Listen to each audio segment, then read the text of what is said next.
Yo everybody, it's me Remo again doing a balance patch suggestion video / document. I made a document here on Google Docs to suggest what I think would be good balance changes to make for the next upcoming balance patch. Now, before you ask, do I know something? Is there a balance patch coming? Is Blizzard planning something? I don't know, truly. I don't. I have no clue what their intentions are at the moment. But in the past, we had some balance patches, so my hope is that we're going to see some more in the future, and for that, I would like to make suggestions.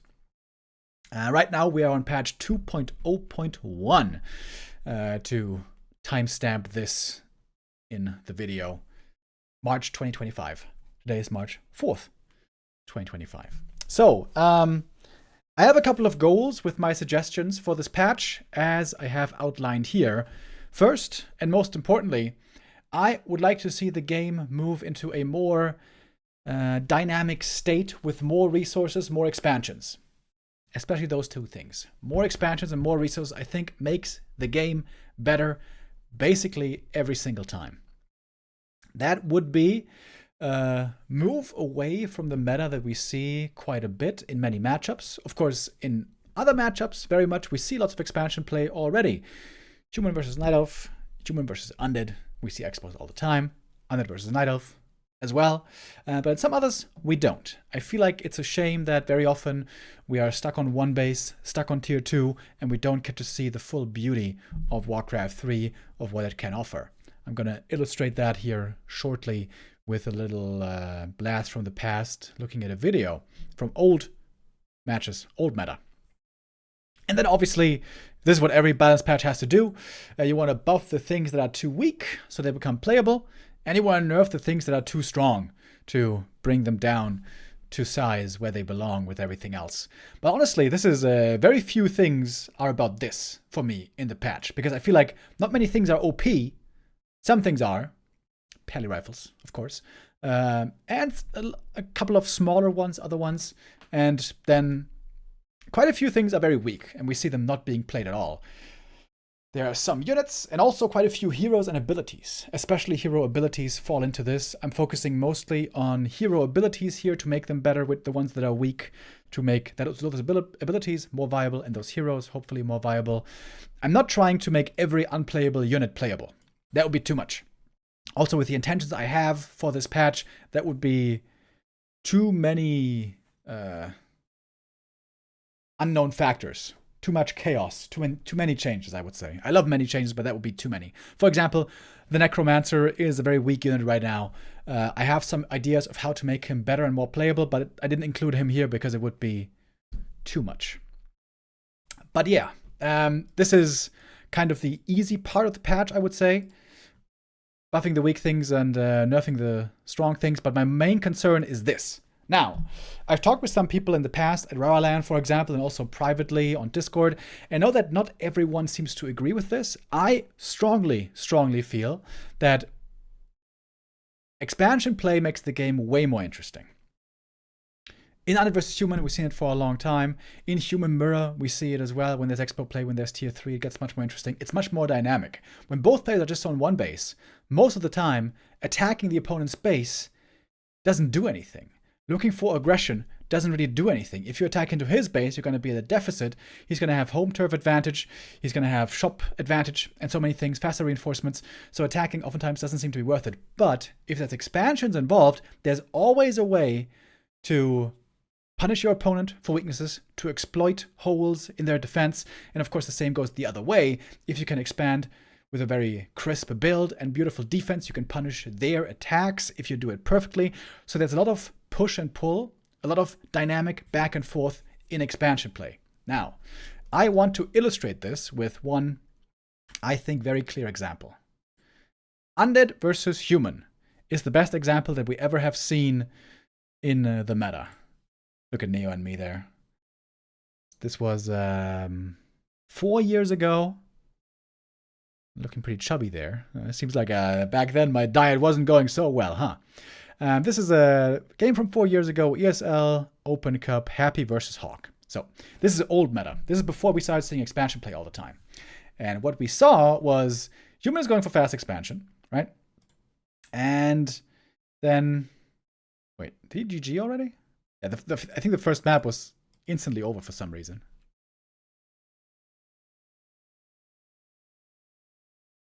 Okay. Okay, first map doesn't count, but second map. Trust me. So, human expands. I'm going to skip forward here quite a bit. Expands, tier 3, pushing a bit. But here's the point. Undead back then could not expand. They couldn't expand themselves. That forced the game into a very binary situation. Since Undead cannot counter-expand, they have to push the human and kill them sooner rather than later, and that's how they win. You go for the attack. If you win, great, you win the game. If the attack fails, you lose, and you lose the game. The games were insanely predictable, very boring, very, very binary. Here's that timing. Tier 3, Pit Lord, Destroyers, and you push the expansion. And this is it. This is basically what all the game comes down to. How long is this? This is 10 minutes 50 into the game. All right, and this is exactly here is plus minus 2 minutes. This is where the game is decided every time. Very repetitive. We saw this again and again and again. Pretty stressful moment for the human. You have to push back the undead, but if you can survive, get that gold from the expo, build, more army. If you manage not to die, then guess what? You're going to win. Since Happy is a great player, he's going to be able to hold out here and survive longer than most other undeads would be able to. But now the writing seems to be on the wall. Happy's pushed back. Hog is making money. He's making army. He's even getting some levels. Skip. And this is basically GG. Since this is Happy, and he is better than Hawk in almost every way, he might be able to win this game, but in a normal game with even adversaries, this game is over now. And I think Hawk is going to end up winning here. Pretty sure. Happy's going to drag it out, but Hawk is going to win in the end. And again, because Happy is Happy, he's able to hold on here, but the game is basically over. Hawk at 80 supply. Making breakers here, that's probably a mistake. For example, breakers very low damage. Knights normally just simply much better. And again, Happy is holding on well because he's happy, but he is going to lose. GG called finally. Happy indeed able to prolong this longer than is normal, but does lose it. So, and then the third map. And guess what it is? It's going to be the same thing again. Hog is going to expand. Going to get his tech up. Going to build. Going to macro. And Happy, as the undead, because back then you couldn't counter-expand, he's going to go all in. He's going to go all in. It's the same thing again.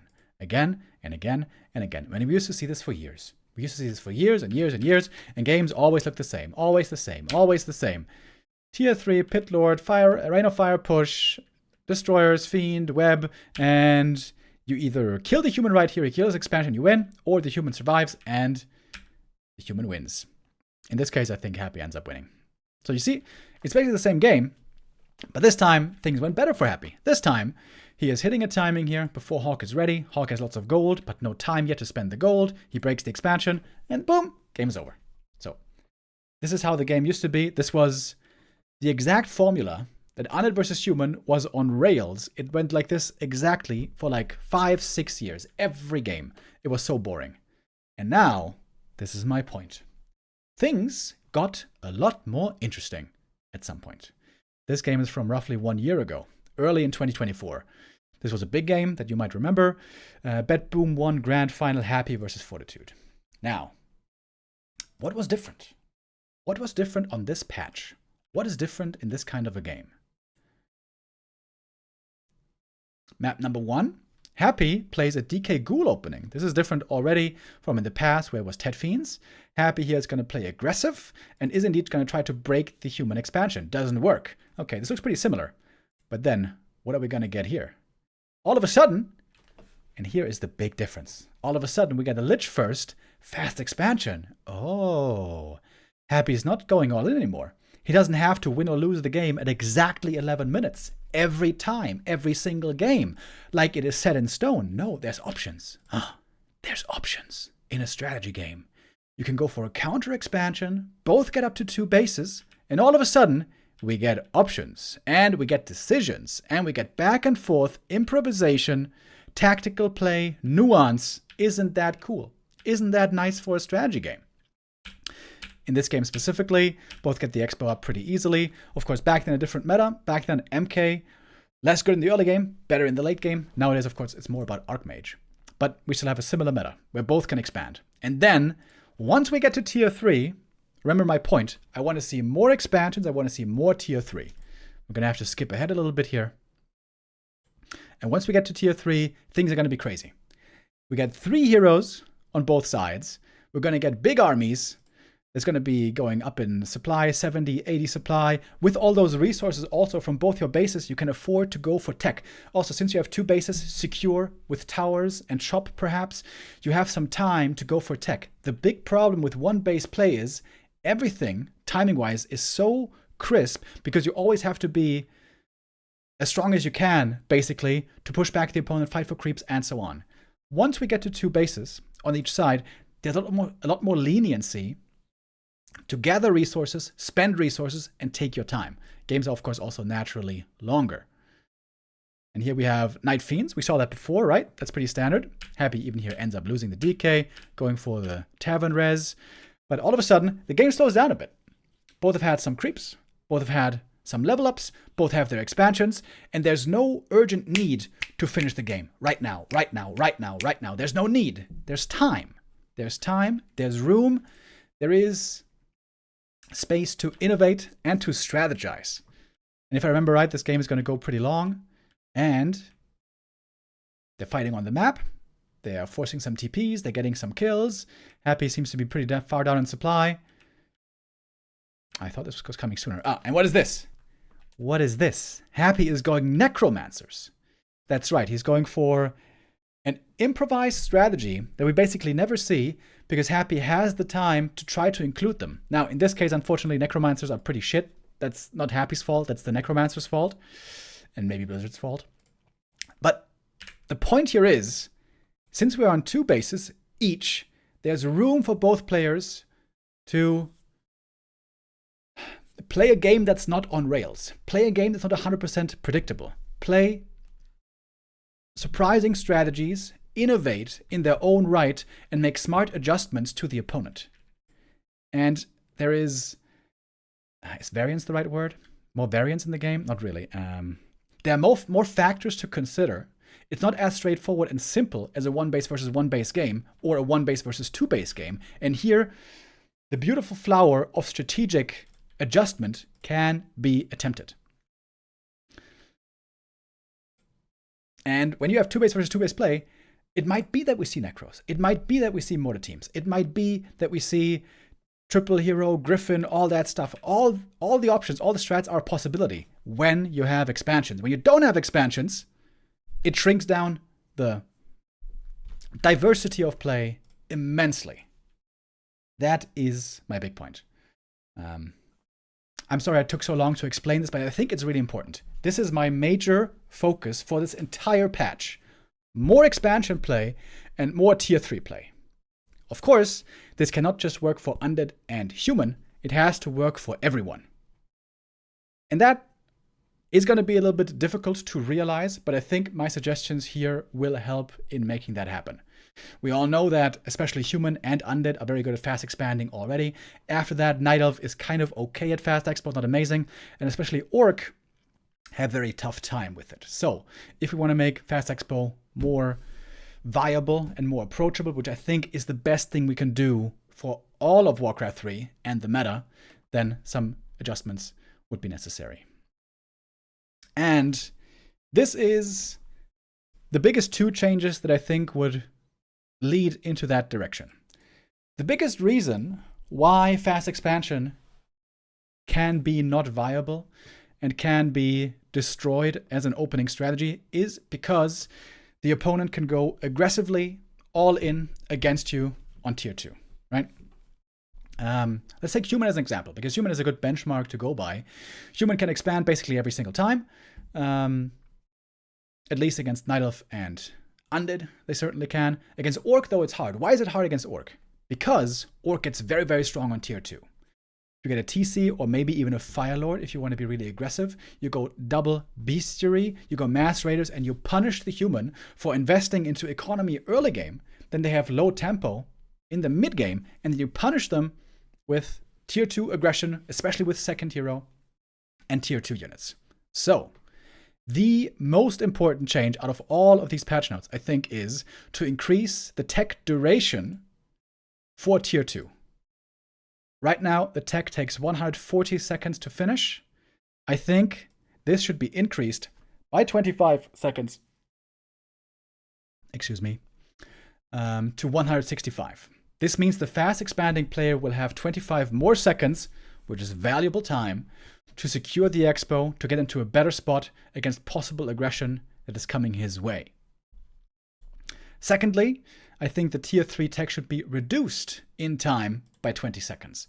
That way, we don't have a much longer tech window to tier 3. So in theory, if you went tier 2 into tier 3, the tech time for that would still be almost the same, but for that, the time it takes to reach tier 3 has to be reduced.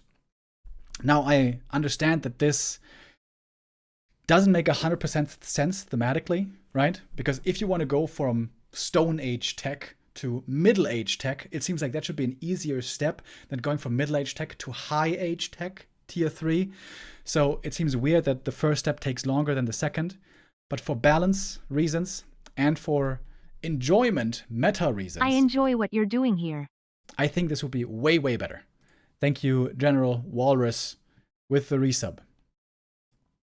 And of course, so this step would 1,000,000% help with making fast expansion more viable across the board, because there's going to be less aggressive potential available for the attacker, right? It's just obvious. And then, what is the other point that I really tried to emphasize early on? The more tier 3 we have, the more diverse and interesting Warcraft 3 gets. So, this helps expansion, this helps tier 3. These two steps together make Warcraft a better competitive game, in my opinion. And then a minor thing, this isn't really crucially important, but I think it would be a nice change to have, is to make one orange or red camp respawn at 16 minutes game time. That is 40 seconds after daybreak, and this would repeat every 4 minutes. The reason for this is, very often, especially on small maps, we see both players creeping, maybe a bit of fighting, and then a bit of creeping again, and then the map's empty. We're 18 minutes into the game, no creep camps left, nothing left to do. What do? It's kind of boring. Creep camps are really cool soft objectives in Warcraft 3. That means they help you with winning, they are objectives, but they aren't necessary. You can win without creeping even. Although that would be hard. But it's not like you have to win the majority of the creep camps to win. So these are soft objectives. They are very interesting tactically. You can use them to your advantage. You can try to punish your opponent with them. And yeah, so I think it would be neat to have. There's also something that Dota has, for example. They also have creep camps. If they're killed, they will respawn. Of course, it's a MOBA. There you are farming all the time and you're killing them in 2 seconds. So there they respawn all the time. In Warcraft 3, I think it would be cool if we had some bigger creep camps respawning, orange or red. This could be on a random rotation basis, but only rarely, right? We don't want to have all camps respawning all the time. And so I would say every day-night cycle change, one creep camp respawning, I think would be cool. Day-night cycle is 4 minutes, 4 minutes daytime, 4 minutes nighttime. So I think if at the daybreak or nightfall, the creep camp, one creep camp respawn would be cool. And you would also have a very clear indicator because you either hear the rooster cooing or the wolf howling, and then you know, okay, now the creep camp has respawned. However, I think if a creep camp just randomly respawns and you don't know which one it is, that would also be very RNG and very luck dependent. Would be stupid. Imagine if you're on Tidehunters, right? The whole map is crept, and you're just kind of sitting in your base, you know, okay, daytime is coming, one camp is going to respawn, and you're sitting at your lab, and he's sitting at his lab, and then his lab respawns. And then what does that mean? He's lucky, you're unlucky. That is doesn't feel good. That seems very very unfair. So I think 40 seconds before daybreak or nightfall, there should be, from the game AI or whatever, 2 or 3 pings on your minimap to let you know where the camp is respawning. And then, you know, okay, if I want to get this camp, I can go there, and I might have to fight my opponent, right? It's going to be objectives again, forcing conflict and forcing interaction. Or you could even use it in another tactical way and use it as distraction. You're like, okay, this camp is respawning. It's close to his base or his expansion. He's probably going to try to creep it. I could try to use at that time a Zeppelin drop or something else. Go in with the Invis Panda, fry his worker, something like that. So there's different ways you could use this. I think this would be a really cool addition to have that camp respawn. Now, there's some niche cases where this can be difficult to implement. What if your army is standing on top of the creep camp? What happens then? The creep camp spawns in and the creep camp is dead, or you are dead? Or how does that work? I don't know how exactly it would work in detail, but one solution could be to do it the way it is in Dota. In Dota, there is a little box around the creep camp, and if there's anything inside the box, when it spawns, it doesn't spawn. So the camp only respawns if nobody is there in a small area. That would be one way to do it. But yeah, this would, I think, be an interesting tactical addition to Warcraft 3. But this is a minor thing only. This is not very important. I think this is what really would make the game a lot better. Now, I've talked a lot about expansions and about Tier 3. And the biggest question here will be, well, how are we going to be able to make all races viable with Fast Expo? Because at the moment, it's not the case, especially for Orc. And yeah, this is what many of the changes are going to be about. So this was just general. And now let's get into the nitty-gritty, starting with Human. So Human is going to need the least help to play Fast Expansion because Human can Fast Expand basically all the time already. Their power builds are very strong. They get their expansion up way faster than anyone else. Of course, there's also some weaknesses because the peasants can be hurt when they're building, but with good micro, and especially with Militia Call, which is so strong for Human, they are by far the best, by far, at fast expanding. Even Undead, who's really good these days at Fast Expo, still, in an even game, will lose out on the Expo play efficiency in the early game. But I think they should still get a little bit of a defensive help to set up the expansions, because other races will also get help in my suggestions here. So decreasing the Arcane Tower build time would make sense, I think. 50 seconds for an Arcane Tower to build is a very long time. I think that could be reduced down to 40. Of course, in the green here are the buffs that I'm suggesting. In the red are the nerfs. I imagine you guys are smart. You figured that out without me mentioning. Yeah. Now, as I said, most of my changes are going to be relating to either things that are too weak or about expansion play, but some are also nerfs for things that are too strong. And of course, everyone knows something has to happen. Pally Rifle, it's kind of cool to see it as a viable strategy now, when for a long time it wasn't. But throughout many months and many series, it's become clear that Pally Rifles is a bit too strong. It's a bit too strong, let's be honest. It's kind of insane how once Pally Rifles gets to level 3 Pally, 50 supply, rifles, couple of upgrades, and a Blood Mage, especially when Blood Mage gets level 3 for Siphon 2, you can never win a fight anymore. You can never win a fight anymore if both are playing on the same level. And very often, Pally Rifles will also, just with a Tier 2 army, beat an opponent with Tier 3 and with expansion. That's how good this army is. Unbelievable, never before seen levels of power at around 50 supply. In a different meta, if it's crazy, crazy late game, like Torrent's Bloodlust, 80 supply, I don't know, Stomp, Triple Hero, then yeah, Pally Rifle is going to get rolled, probably. But right now in the meta, especially where it's all about one base, about 50, 60 supply timings, Pally Rifle's insanely strong. So I suggest 2 nerfs. First of all, increase the lumber cost. There's children screaming outside. I don't know if you're hearing this. Increase lumber cost of blacksmith from 40 to 60. Now, a couple of patches ago, this was changed the other way around. It was reduced from 60 to 40. And I remember exactly because it was Save Orcas and me talking about this, saying, hey, wouldn't it be cool if Pally Rifles was more approachable? Like build-wise, if it was easier to access build-wise, and then we would see more Pally Rifle in the meta. And we both said, yeah, man, that would be cool. That would be nice to see Pally Rifles. That would be really interesting. And that's a classic case of be careful what you wish for. Because, yep, the Pally Rifles certainly arrived thanks to this buff and some other buffs. Also, Pally move speed. But this is the big one. This doesn't sound like much, but this is a huge deal. This means you get your paladin and rifles out earlier. If the blacksmith costs 20 lumber more, you have to wait longer. You have to have peasants returning from lumber twice to get all the buildings you need.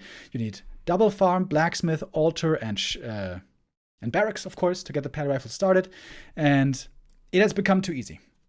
For how quickly this strat becomes so insanely strong, it is right now too easy to access. So, in retrospect, we couldn't really know this back then, but in retrospect, this was a mistake. Paladin rifles has become too easy for how strong it gets. So I think we have to revert this change back to 60 lumber for the blacksmith. That's the first. And the second is Siphon Mana nerf. Siphon Mana right now has a cooldown of only 6 seconds. I think that should be increased to 8. Siphon Mana is the true carry of Paladin rifles. If it wasn't for Siphon Mana, at some point, it would take a long time, but at some point, the Paladin would be running out of mana, and then you can get kills. However, at the moment, he never runs out of mana, because Holy Light is only 65, and the Blood Mage can steal mana away from the opponent and give it to the Pally. Pally is insanely mana efficient with his Holy Light, and then of course you take the power, most of the time offensive power, away from your opponent and give his offensive power to your defensive power, and that's where the big asymmetry in the fight stems from. Siphon Mana is the true giga carry of Pally rifles in the end. And the annoying thing is that in a competitive game, RTS or otherwise, there should always be play and counterplay possibilities, right? If your opponent goes for a play, there should be some way for you to counter it, punish it, and outplay your opponent. There are ways to stop Siphon, of course. You can run out of range, that's the first one, but very difficult when you're engaging into them. You can use disables, like Sleep, Impale, Stormbolt, Ensnare, Hex, Stop, many. But the big problem with Siphon is, okay, so you use a Siphon, you stop the Siphon, and then the Siphon is on cooldown for like 4 seconds.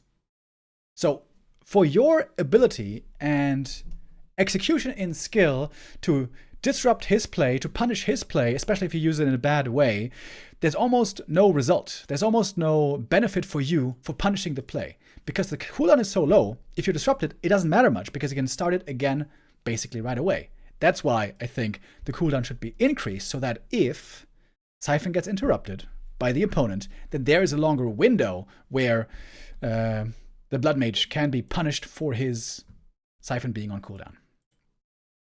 Yeah. Siphon is looking indeed busted at the moment, but one spell that almost never looks good is Flame Strike. That's why I think Flame Strike should be buffed, decrease the mana cost from 10 to from 135 to 125, so reduce it by 10. All right. The biggest balance issue recently, of course, was the Pally rifles, as we all know, but I think there's another balance issue in the game, and I think I'm not the only one who feels that way, and that is level 2 Water Elementals. This one also concerns Human. Human is, especially in 1v1 on the top level, really getting carried hard by early game creeping. Every level up in the early game, the earlier you get it, is a huge increase in power to your hero. Every level up from 1 to 2 to 3, especially sometimes even to 4, is a big boost in power. And not just the boost in power in stats and abilities you get from the level up, but also in items, of course. You creep camps, you get items, you get levels, and boom. And that's how you get a lot stronger. Now, Human has been dominating the early game with that for a long time. Thanks to Water Elementals and Militia, they can, on basically every map, all the time, creep faster than anybody else. That isn't necessarily a problem. There's upsides and downsides to that. Militia can be punished after that when they retreat. You can punish the economy. It costs them lumber to use the Militia. They don't have easy heal salves early on, or Rod, excuse me. They don't have Ancient of War, but they are normally the least limited when it comes to early game creeping. The first 2 or 3 camps, they are extremely fast. And that's okay. To have them be very fast with the first couple of camps and get level 3, I think that's all right. But as they move out on the map, of course, Militia creeping is going to be a lot more difficult, so that's where the drawback comes into play. What is not okay, I think, is when they have the fastest level 3 creeping by anybody. By far the easiest expansion creeping by anybody. And then also with the Archmage, having one of the strongest level 3 timing push hero out of all the races. That is too much power, all bundled up into one aspect of the game. The early game level 3 creep route power of Archmage is too high. The Water Elemental damage is too high.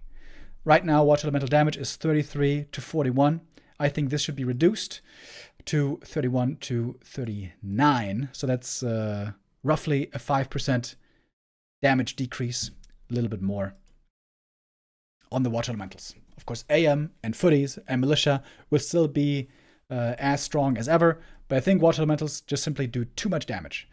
The power you have early on, either defensively or offensively, once you get level 3 Archmage with water elementals, is quite a bit too high compared to other races, if you ask me. And this also is in line, I would say, with my main goal of these suggestions, which is to make expansion play stronger. Because if an opponent is trying to expand, whether it's an undead or a night elf, or in a distant world, maybe an orc trying to fast expand, that damage on the water elemental is very often what is enough to push through and stop the enemy expansion. So firstly, I think level 2 water element is just simply too strong right now, and secondly, it is a hindrance to fast expo play across the board, which is why it should be nerfed. All right. Then a couple of buffs here. Priest Dispel mana cost reduction. So this is to help Priest, especially against, to be played without Archmage. Normally, when you play Priest without Mana Aura, Brilliance Aura, they never have any mana. You can never use Dispel. It feels bad. This isn't going to make them have a lot of mana, but it's going to help a little bit to have perhaps some opportunity to play Dispel, even without Archmage. And more importantly, I was thinking about Human Mirror here. In Human Mirror, another matchup that is much more interesting if we see expansions and tier 3. If players try to go Expo and tier 3, very often they will go Knights, obviously. And the opponent, when playing Breakers against Knights, will go Sorks against the Knights. Slow, very strong against Knights. Slow, only 50 mana. Dispel 75 mana. If Dispel costs less, then Priests might be able to counter slow from the sorceresses, which at the moment they don't really seem to be able to do. And also, I think this would be a good quality of life change for the Priests. So 2 small buffs for the Priest. The Priest heal range is actually very short. It's only 250 range, so you have to be very close to the target, which always makes Priest healing kind of awkward, kind of clunky. The big problem with Priest heal is the animation time that it takes, for how long it is to take to use. But I remember Blizzard employees telling me back then that seems to be very difficult to change. The animation speed of heal is what they told me anyways. So at least giving them some more range on the heal, I think would help. All right, next point. Make Animal War training available on tier 2. This is again in line with tier 3 play. You want to encourage more tier 3. How can you do that? An important upgrade for Knights is Animal War training. You could go tier 3, trying to go for Knights. You get Animal War training already, have it ready on tier 3, and then boom, out comes strong Knights. And for the same reason here, I have this as well. Give Sundering Blades to Knights innately. They used to have it, then they took it away, then they nerfed it, then they gave it, then they took it away. So Sundering Blades is weaker now than it used to be. It used to be 15% bonus damage against medium. Now it's 10. I think this was a mistake by Blizzard to remove this. The thought here, I think, was they felt like Knights were too strong against Fiends, so against Undead specifically, with Sundering Blades for free. But I don't think that's a problem anymore. I think this especially would Knights and tier 3 play a lot better in Human Mirror. And I have seen more Breaker Wars than I care to admit or care to ever see again. So every step that helps Human Mirror to go tier 3 and go Knights, I wholeheartedly welcome. And I don't buy that this is a balance concern. Knights basically only ever are relevant against Fiends, and Undead can always expand these days, so you can play different armies. Banshees are a strong counter. You can also try to go Ghouls, A-bombs maybe, Necros perhaps even. So it's not like Fiends will be dominated all the time and Undeads can do nothing about it. So I think giving Sundering Blades innately would be very good indeed. Again, it's about tier 3, Expo and tier 3.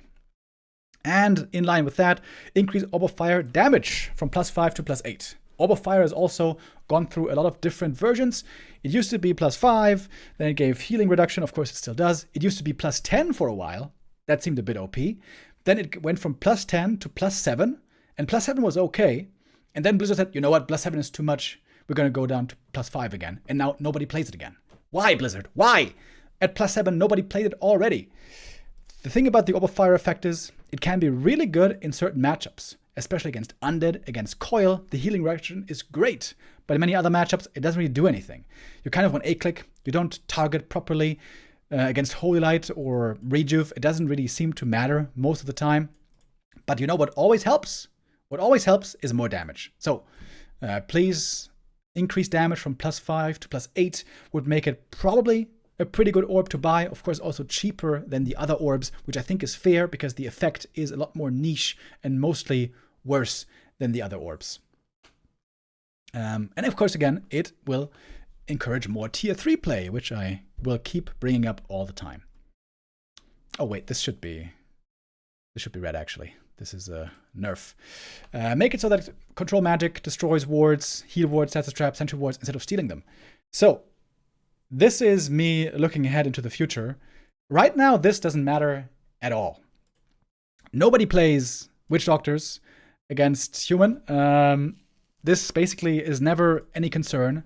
But this is for the future. If we go and move into the future where 2-base is a norm and tier 3 versus tier 3 is a norm, which I think would be just glorious, then Orc would have a reason, with more time to tech, with more units to explore, to go witch doctors and to play wards. Right now, it is hilarious how insanely bad witch doctors are against human, because control magic can steal those wards away. So you say you're in a fight, use a heal ward, you try to heal your Taurens with the heal ward, and the breakers steal it, and all of a sudden, all the healing is on the other side. Of course, it can be dispelled as well, but that costs mana.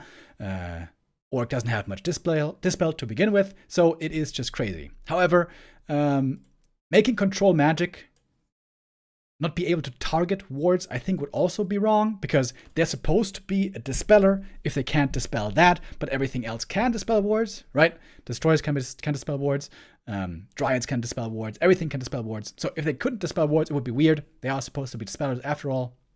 So I think they should still be able to dispel it, but only destroy it. If you target a ward, enemy ward, with control magic, you destroy it instead of stealing it. That doesn't 100% make sense with the fantasy of control magic, but I think balance-wise, this would be appropriate. All right, that's it for human. Next up, orcs. And you can see lots of green here. This isn't really because orc is in a terrible spot right now. Some people are saying it, that orc is weak right now. I think all those people are wrong. This is the same people that said human was bad 2 years ago because they weren't winning. But that wasn't because human was bad. That was just because top humans weren't good enough to beat the top players of other races. 40 came along and showed everyone how good human can be. So right now, orc isn't bad. It's a skill issue. The orcs are not good enough. That being said, however, this is talking about current meta. What I'm talking about here is future meta. If we are talking about fast expo meta, 2-base meta, tier 3 meta, that's where orc has never felt comfortable, has never felt at home. So I think this is where orc will need the most help to be able to play fast expo stuff. And of course, the first thing to consider is expansions when talking about fast expansions. And, well, pretty straightforward. Gold cost for Great Hall, I think, should be reduced by 25 to make it easier to build, and also make it finish faster.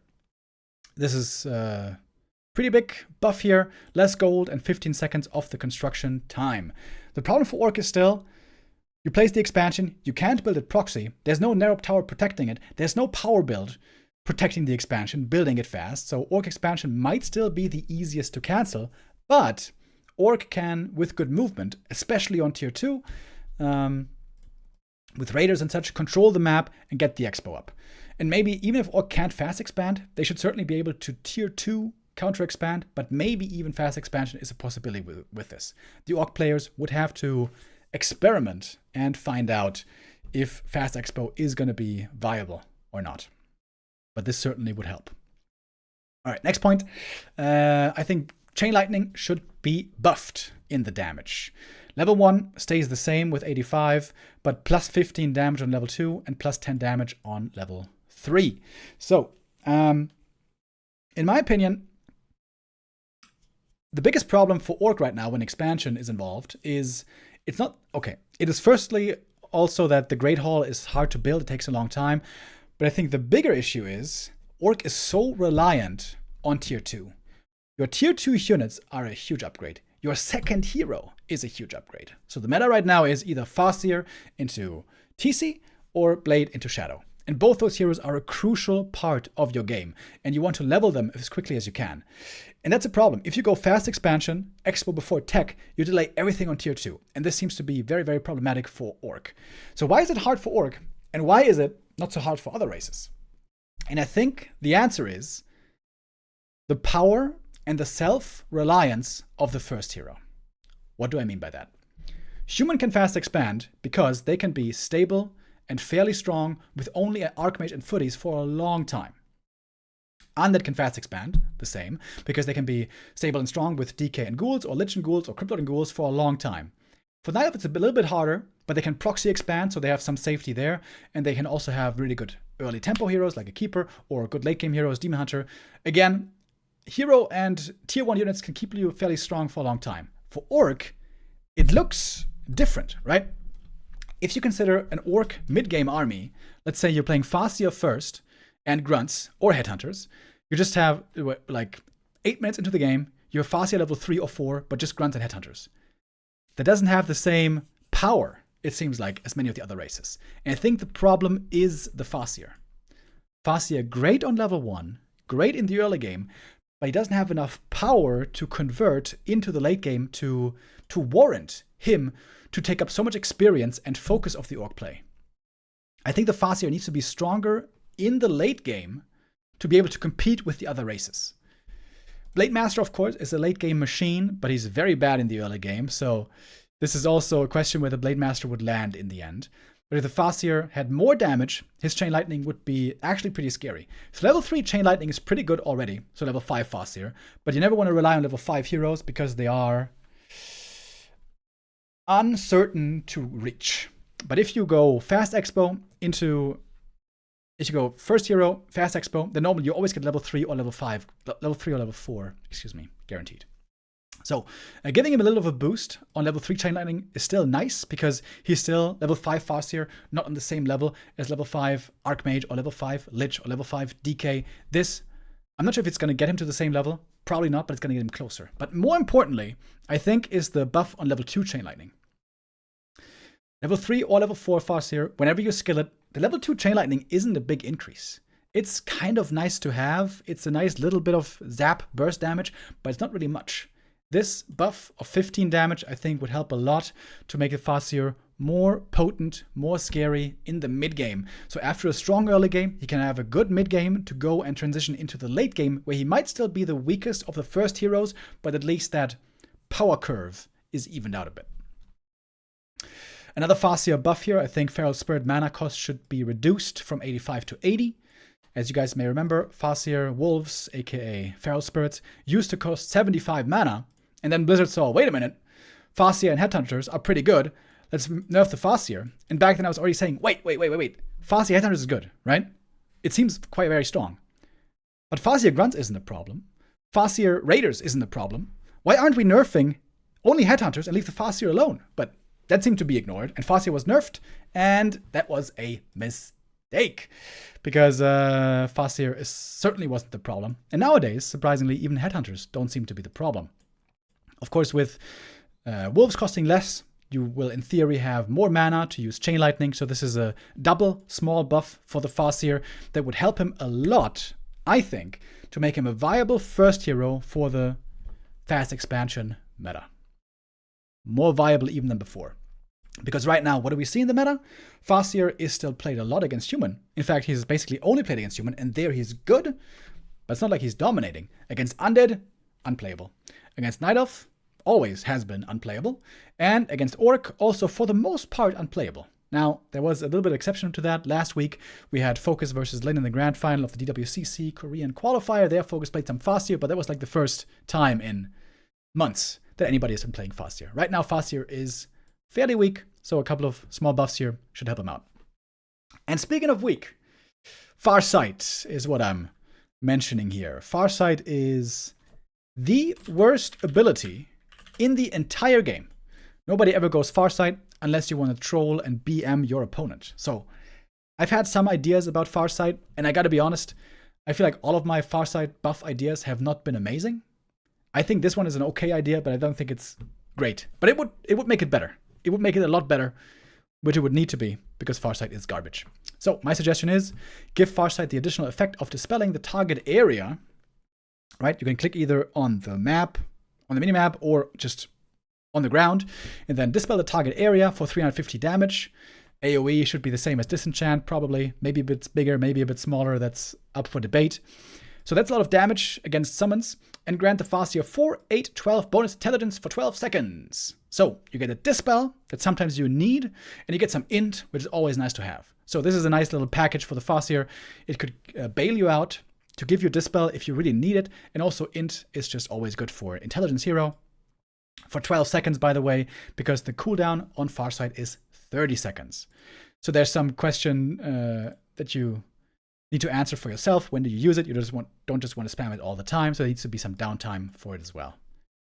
Yeah, all right, that's it for the Farseer. And also, I would like to see the Tauren gold cost reduced.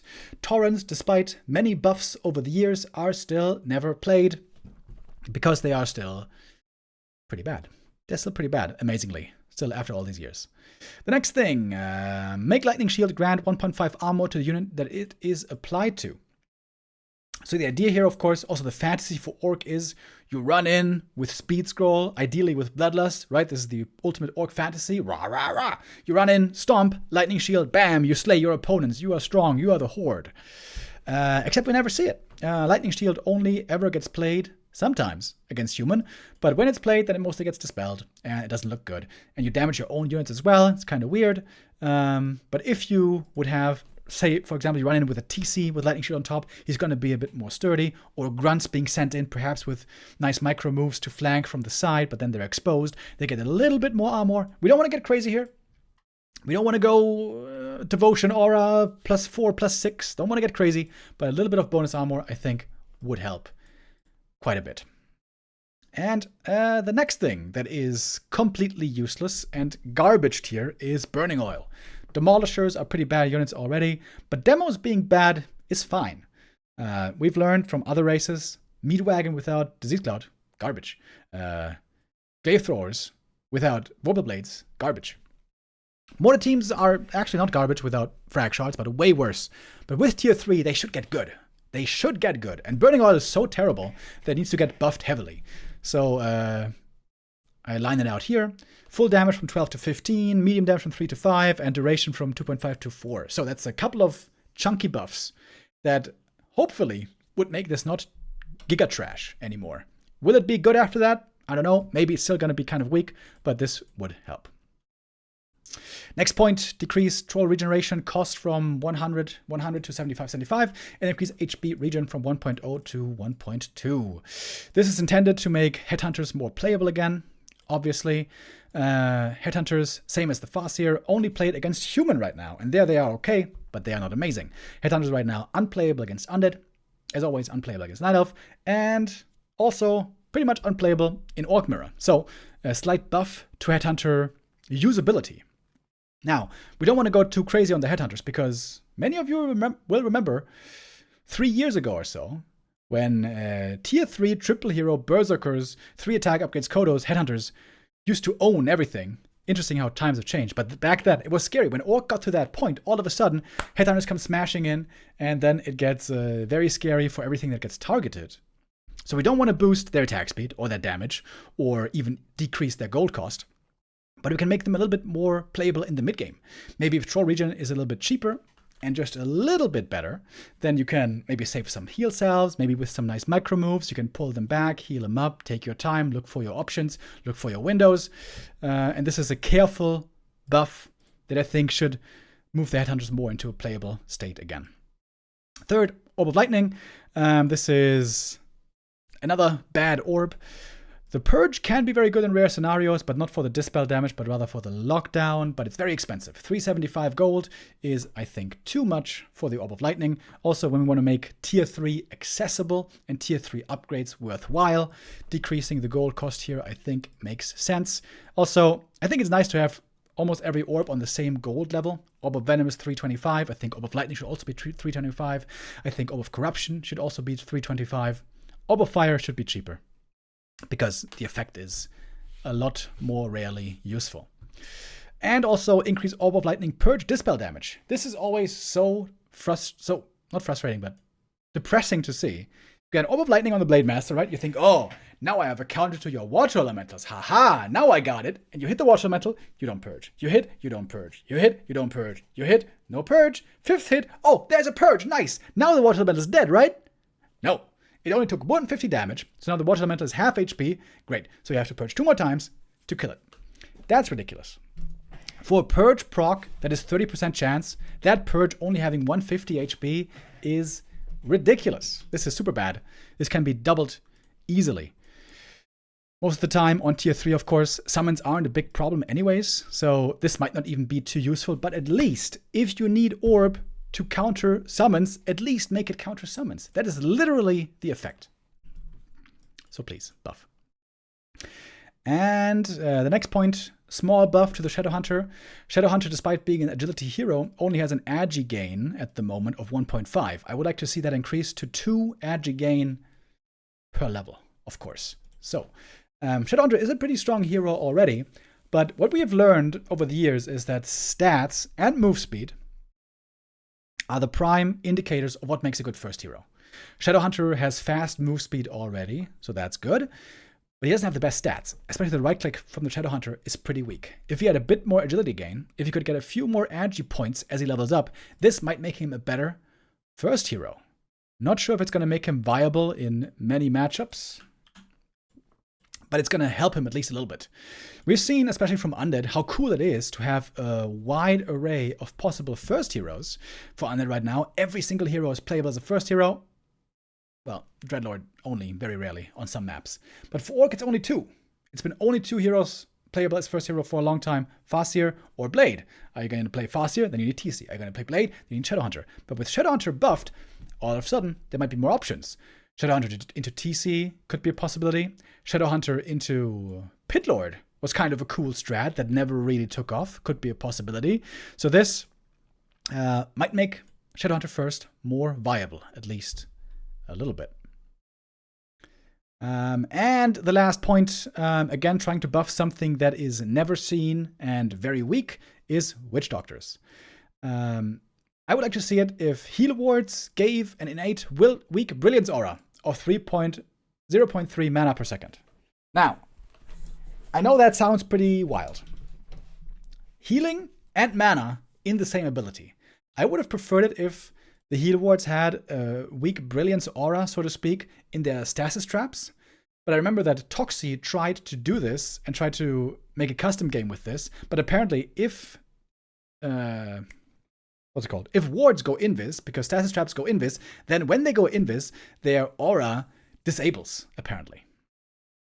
Yeah, but the thought here is, it seems a bit unfair sometimes that Orc is the only race that cannot make use of any easy mana regen. They have clarities, of course, but they're expensive, and they only work on heroes. Whereas Undead have statues, Human have clarities and Brilliance Aura. Night Elf have clarities and Moonwells. So lots of ways there to recover mana. I think it would be cool if the Shadowhunter, the Witch Doctor, the Doctor that heals, could also have some way of introducing some mana regeneration. And this, especially if we're moving more into a tier 3 meta, this might be very strong, but that's the good thing about numbers. You can always change numbers. If this is too much, then maybe 0.2. Although that sounds pretty weak, to be honest. That would take 5 seconds to recover 1 mana. For reference, right now, the Khadgar's Pipe of Insight, the item you can find, is 0.5. That's really good. 0.4 is probably still pretty damn good. I think a bit too good, so my assumption would be 0.3 mana per second. I would think would make sense. All right, next one. Night Elf coming up. Night Elf, as mentioned earlier, is capable of fast expanding, but it's pretty difficult at the moment. It's certainly harder for Night Elf than it is for Undead. Certainly harder for Night Elf than it is for Human. I think that is the big problem right now if we're thinking about expansion meta, the asymmetry with Expo ability for Night Elf. Sure, they can expand, but it's just a little bit too hard. A little bit too hard. So similar as for Orc, I think it should be made a bit easier by decreasing the gold cost by 20 and decreasing the build time by 10 seconds. And then Night Elf can be more in line, I think, with Expo ability compared to the other races. Of course, the big strength of Night Elf is they can proxy expand, right? They can be aggressive with their heroes, look for damage to do to the opponent, perhaps if they're expanding or if they're creeping or something like that, and distract from their side of the map where they're making the Tree of Life, and then move it over later. Sometimes when you make the tree, it takes long to finish and then to move over, to make it a bit faster by being cheaper, and to have it finish a bit quicker by having shorter production time. Night Elf would be helped with that. And now my next point, a buff that I think needs to happen super bad. I've been talking about this in my casts for, I think, at least a year. Or maybe that's over-exaggerated, but at least half a year. Keeper of the Grove is garbage right now. He is so weak. Keeper was nerfed a bunch of times, and now he is way too weak. He used to always be amazing against Orc. Even against Orc, Night Elves aren't even playing Keeper anymore. Against Undead, he's a joke. Keeper does absolutely nothing. And even against Human, where for a long time he was a strong choice in expansion play, harass play, even there Keeper has become way too weak. Keeper is a shadow of his former self and complete garbage. Keeper needs big buffs. Honestly, I'm not sure if this is enough of a buff. This might be not enough for the Keeper, but as you'll see later on, his friend the Alchemist is also going to get buff suggestion from me, so we don't want to overdo it. Also, expansion play is good for Keeper, so if we see more expos again, that's going to indirectly make the Keeper better, but the Keeper himself also needs some help. So I think he needs just straight up baseline, one more int, more mana, more damage he needs, and I think he also needs more intelligence gain from 2.7 to 3.0. This would mean Keeper level 1 has more int than before, and Keeper level 2 has 2 more int than before. And then he's going to stay on +2 compared to before, basically for the rest. So this essentially is a 2 intelligence Keeper buff. That will certainly help him a good amount. I'm not 100% sure that it's enough. He might still be too weak. I think if he's still too weak, we have to also reduce mana cost of Force of Nature by a little bit. But this might make him good enough. And then, next up, my hero where I suggest the most changes. The Priestess of the Moon. She is one of the most boring heroes in the game. She has an aura that gives damage. She has an orb that gives damage. And she has a summon that can look around. I don't know who designed the Priestess of the Moon back then at Blizzard, but I imagine they didn't get a raise that year, because that is the most boring hero we have in the entire game, and it's not even close. However, I wouldn't suggest making huge changes to how the spells work, or removing spells and adding new spells, because I think that, first of all, I'm not very creative, so I'm not very good at making those creative changes. I think I'm much better at seeing what's too good and what's too bad, and then dialing the numbers. So I'm suggesting to at least dial the numbers. At least if she's so boring, at least make her good. Because she is worse than the Keeper. She is ultra garbage tier. She is absolutely unplayable against Human and Undead, because she's just got almost nothing to offer. Against Night Elf, for a short while we saw her being playable with Hunts against Demon Hunter, but also on the top level. Even there, in her one niche matchup, she's not playable anymore. There's one rare scenario against Orc where you can play Podem if you go Keeper, Alchemist, and then Podem third, just to have some more damage for your ranged army. So basically, just an aura bot. Boring. So, we want to make the Podem more interesting. So, first of all, Searing Arrow was buffed in the last patch. It was buffed by 20%. And by, how much was it? 80% or something on level 3 Searing Arrow. And still nobody's playing Podem. That shows you how bad the hero is. Problem for the Podem with Searing Arrow is she's going to run out of mana pretty fast. And then especially Moonwell healing becomes very expensive, because the more mana you lose, the more expensive healing is. You also need the Moonwell healing for the hunts. So having low mana is bad for the Podem. And 8 mana for each arrow attack is way too much.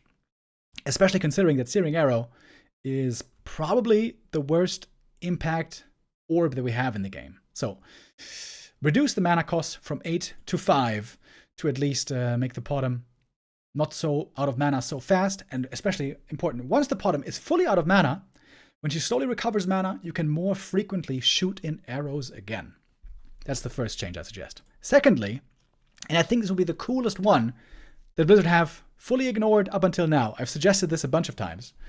I would love to see it if the Priestess of the Moon would get more nighttime vision.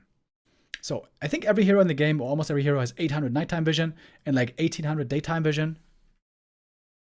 But I think it would be really cool if the Potom would have the special role, which also fits her thematically, to be this huntress in the night, to be ready and waiting for ambush. Like, to have the ability to see far also makes sense for Night Elves, right? When Night Elves Ultra Vision was removed from Tier 1, they had much more difficulty finding opportunities in the early game. By the way, I think Ultra Vision moving to Tier 2 was very fair, because having that huge vision advantage for the first crucial part of the game was pretty unfair, especially back then with Keeper hunts. If the Potom had more vision, unlike the Keeper, it wouldn't be as punishing, because the Potom, of course, doesn't have Entangle, cannot catch your grunts, cannot catch your footies too easily, cannot frustrate you too easily in a game.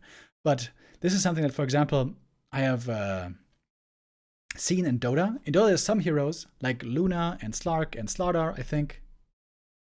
Or maybe not Slardar, but some heroes have more nighttime vision, and that gives them a special ambush role for nighttime, which is cool. We want to have heroes specialized, being good at different things, excelling at some things, being weaker at other things, and I think it would be really nice and fit the Night Elf fantasy very well if the Potom had that big nighttime vision to, look for her openings in the early game or mid game, whenever.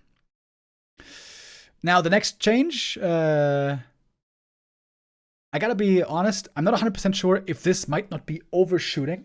If the Potom gets these two buffs and then gets True Shot Aura buff as well, might be a bit too much. I didn't suggest 15, 30, 45. I suggested 13, 26, 40, because at the moment, when Potom is played, she's basically played only for the aura, and the aura just seems kind of weak, is the simple truth. But out of all the changes here, I would be most easily convinced that this one doesn't have to make it in. Now, another change for the Potom, about the Owl Scout. So, speaking of design mistakes from Blizzard, Blizzard introduced lots of things when Warcraft 3 came out of permanent invulnerability. And it still baffles me to this day. Rune of the Watcher, permanently invulnerable. Avatar of Vengeance, Spirits of Vengeance, permanently invulnerable. What does that mean? That means you can do nothing about them. There's no counterplay.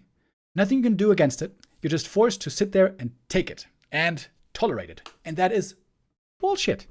In a real-time strategy game, in a competitive game, there always has to be play and counterplay. And if anything is permanently invulnerable, that is just nonsense. And so, for that reason, Owl Scout should lose its invulnerability because it's bullshit. However, if you just have an owl flying around that can't attack and isn't invulnerable, what is it good for? I'm also a bit worried about this change. This might be a huge buff. But I would like to see where this lands. What if the owl, like I said, wasn't invulnerable, but it had an aura around it where it regenerates health slowly? Level 1, 1 HP per second. Level 2, 2 HP. Level 3, 3 HP per second. So it's half of the HP values of Unholy Aura from the DK, but of course, no movement speed. This would certainly help Potom's strategies a lot, because Potom, as mentioned before, struggles a lot with healing. You run in with hunts, you brawl with them, you take some damage, you pull them back, your movements are empty.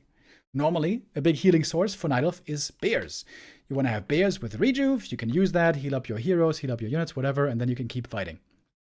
But of course, Potom and bears don't synergize, because bears don't benefit from the aura. With this, you could play a Potom with a Potom army, ranged army, that would have the ability to heal outside of Moonwells without needing bears. Of course, it's slow healing. It is slow trickle healing. I have a tough time assessing where exactly this would land power-wise. How good would that be? Say you get a level 3 Potom quickly. and you get level 2 Owl quickly. 2 HP per second for your whole army. How good is that? I'm really not sure. So this is also another example of me suggesting something about the Owl Scout. There's a lot of different ways, a lot of different opinions you can have and ideas of how to change the Owl Scout, but I think what everyone agrees is that the current version of Owl Scout is just stupid. It's just invuln, flying, reveals, and just looks at the opponent, against which the opponent can do nothing. It's just a dumb ability. My point is, there might be cooler ways to change the Owl Scout, but this is kind of what I thought about would at least be helpful for Night Elf. Perhaps even a bit too strong, I'm not sure. I remember that Neo had a great idea about the Owl Scout, which I think that's the best idea I've ever heard so far, which would be if the owl, around itself in an AoE, created permanent nighttime. So if the owl is standing over moonwells at daytime, those moonwells regenerate. If the owl is in the middle of the field, again, around it, there's nighttime, and then you can hide things under that invis. You could put creeps to sleep, for example. Maybe that's a creative way to do that. That would be super creative, very interesting. But I've been told that would be almost impossible to do with the game engine. So I don't know if that would work. But if that works, Blizzard, that would be the coolest thing. The owl applying nighttime around itself. Yeah, okay, that's enough for the Potom. I spent a lot of time on her. I think in the justified way, because the Potom is garbage. Next up, reduce mana burn range from 300 to 250. I imagine, once again, I'm going to get a lot of hate messages from Night Elves because of this change. I've gotten many over the last few months and years when I kept suggesting this, but I think it's necessary. Again, speaking about Blizzard design mistakes. Blizzard back then didn't realize that permanent invulnerability was a bad idea. They also didn't realize that mana burn was a bad idea. It's a bad idea. It's a very bad idea. If a Demon Hunter is in a game, then that excludes about 60% of all heroes to be played. And those are the heroes that are very reliant on mana, especially melee heroes. This is, in fact, terrible game design. It is one ability that discards half of the game. Very frustrating and very non-fun and just bad. But it is part of the game. If I could change one single spell in the game and replace it with something else, it would be the mana burn. But I imagine with the resources that the Classics team has, which aren't that amazing, I imagine replacing a spell with another one is very unlikely. Also because of what, players who have gotten used to it will think about it. But if it can't be removed, I think it has to be nerfed. At least if mana burn has to be in the game, I think the range should be less, so there's more counterplay available to it. If the Demon Hunter comes running in, at least you can try to run away and maybe punish him with bad positioning, maybe punish him with with a good block or something like that. But normally, Demon Hunter always has boots of speed. He's naturally fast. He gets in quick. He's got a super fast cast animation. It's basically instant. And there's almost no counterplay possible to mana burn. The one counter in the entire game, there's two counters. The only two counters in the entire game are either A, you go Naga to slow him down as he's running in, pretty basic, or indeed Siphon Mana to steal the mana before he can steal your mana, which kind of seems like fighting fire with fire and beating Satan by being evil. Doesn't seem right, but it is one of the few things. I think mana burn is toxic for the game and should be nerfed. Next up, big buff suggesting for Fairy Fire, for talents, to remove the true sight aspect of Fairy Fire and instead make affected targets receive 30% reduced healing and hit point regen. So, Fairy Fire, as you guys probably know, has two aspects. First, it gives vision and detection on the target, and it gives -4 armor.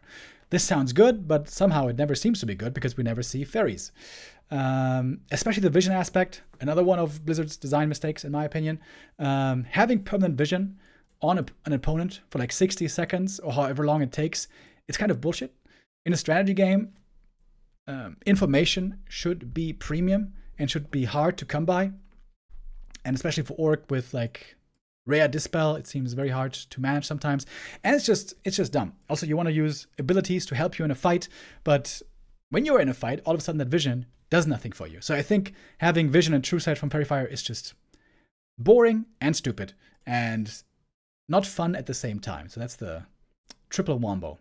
What would be much more interesting would be to give it reduced healing. Of course, this is inspired by the Orb of Fire. Orb of Fire doesn't just reduce healing from healing sources, also hit point regeneration, passive hit point regeneration, which in most cases isn't much, but especially on heroes is actually a fair amount. This would give Talons, not fairy dragons. This would give Talons a new niche and a new use in the Night Elf army. Of course, Night Elf at the moment doesn't have anything to reduce healing, but maybe they could use some of it. Reducing healing is especially valuable against Undead, who have so many sources of healing. Talons there can be useful already. Maybe that's going to make them even better. And this will open up the field of play for the Talons immensely. And another great benefit that I would look forward to is this would also make them quite a bit better against Demon Hunter Bear play. And of course, as we all know, in Night of Mirror, Bear Mirror has been dominating for long, way too long. So I would like to see Talons there be given a bit of a chance to shine more and to encourage players to use it a bit more as well. Reduce mana cost of Fairy Fire by 5 from 45 to 40. All right, next up, Mountain Giants. This is something that many years ago we kind of talked about jokingly. What if Mountain Giants could attack air when they are holding trees? I think this would be actually cool. Wouldn't that be nice? Mountain Giant is kind of like this ultimate unit. 7 supply, takes long to build, takes long to fully upgrade with his skin upgrades. But he doesn't have that fantasy, really. Sure, he's tanky, but he doesn't do much. If he could attack air units when holding a stick, first, that would be perhaps a new anti-air option for Night Elf. Night Elf are historically the worst at anti-air. That's why they can be beaten with Frostworms, with Gargoyles, with mass Dragonhawks and Griffins. You will see that other races don't get beaten by Gargs or Frostworms or Dragonhawks and Griffins. That's because they have really good anti-air. Night Elf has the worst anti-air. Now, the problem with the MGs is still they're very slow, they're very burly, and especially air units are very fast, so they might just be able to outmaneuver them. But maybe this could give them a decent air counter. Of course, siege damage would do bonus damage against unarmored, like, for example, Gargoyles. I'm not sure that this would be good or useful in almost any case, but I think it would be a really cool power fantasy, being delivered to the Mountain Giant. And I think it has 0 balance danger. I think if Mountain Giants could attack air when they're holding trees, I think it would be 0 problems associated with it. All right, that's an MG buff, but I also think we should really get an MG nerf. Now, MG nerf I suggest here for resistance skin research time. It takes 75 seconds already. Honestly, that's pretty long. I think it should be even longer, 100 seconds. Now, you might be wondering, wait, Remo, why? MG nerf? Why? Resistance skin. When does resistance skin matter? That seems weird. Why are you suggesting that? And the reason is Bear Mirror. The number one reason why Bear Mirror is played so much is, surprisingly, Mountain Giants. Because bears, in fact, have a counter. The counter to bears is Talons. Talons, with triple hero, with Fairy Fire, do destroy bears. But there's a catch. When you're trying to go bears, and you see your opponent is going Talons, then you can simply easily pivot. You don't go bears, you rather go Dryads and MGs. Dryads and MGs are in the same building as bears. And if you get resistant skin, that means that your cyclone duration on MG is going to be much shorter, down from 20 to 6 seconds. If this resistant skin upgrade took longer, then there would be more of a window for the Talon player to get ahead, maybe play an expansion. The lore will be busy for longer. Maybe there's going to be fewer Dryads or MGs. There's going to be more of a window to make Talons viable instead of only seeing Bear Mirror for decades now and making my eyes bleed. This would certainly make Talons much more viable against bears. I'm 100% sure about that. And the good thing is, the really good thing is, this should have zero impact on other matchups. Why do I say that? Well, because we never see MG resistance skin ever anywhere else.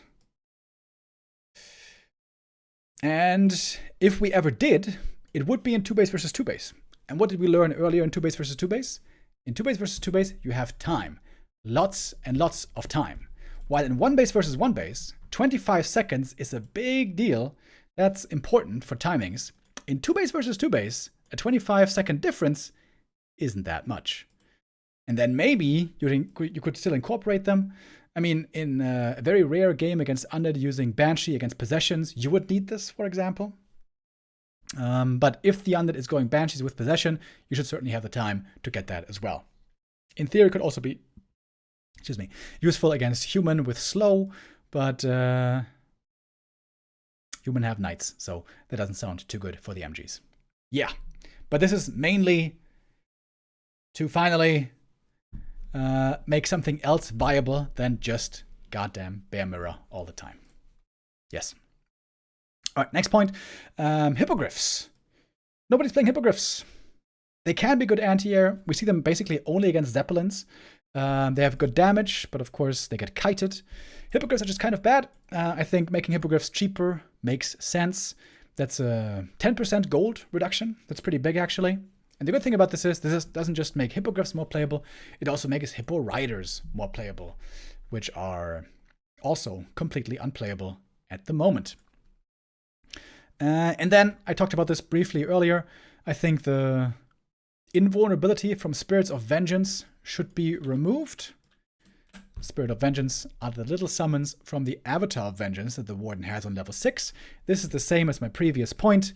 If anything is permanently invulnerable, it is stupid bullshit that should not be in any game.